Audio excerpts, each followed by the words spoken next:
Nous avons une sorte de présomption de vérité dans notre rapport au témoin. Si le crime parfait est déjà extrêmement improbable, le témoin parfait l'est encore plus. Et il faudrait dire, comme Hume ou comme Freud, que c'est seulement si nous pouvons a posteriori vérifier le témoignage que nous pouvons alors lui accorder du crédit.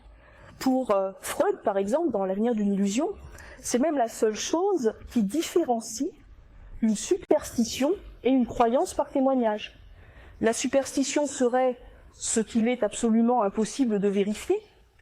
La croyance par témoignage, ce serait ce dont la vérification est possible. La connaissance est atteinte par le travail personnel de la raison.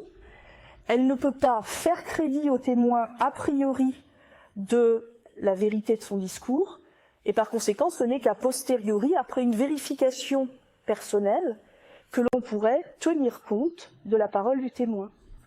Certains historiens, comme par exemple Raoul Hilberg, le grand spécialiste de la Shoah aux États-Unis, va jusqu'à dire qu'il faut se garder, lorsqu'on est historien, de lire ou d'écouter des témoignages sur la période que l'on va étudier.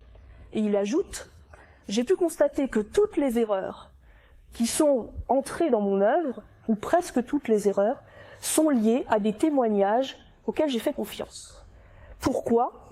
Il ajoute également « Parce que les gens se racontent des tas d'histoires sur eux-mêmes, je les ai dans la même lignée. » D'autres historiens, comme Stéphane Audoin-Rousseau par exemple, ou Annette Becker, disent que nous sommes, depuis la Première, mais surtout depuis la Deuxième Guerre mondiale, entrés dans une dictature du témoignage dont le penseur doit absolument se défaire s'il veut avoir accès à la scientificité. Alors, est-ce à dire qu'il ne faut pas croire au témoignage ?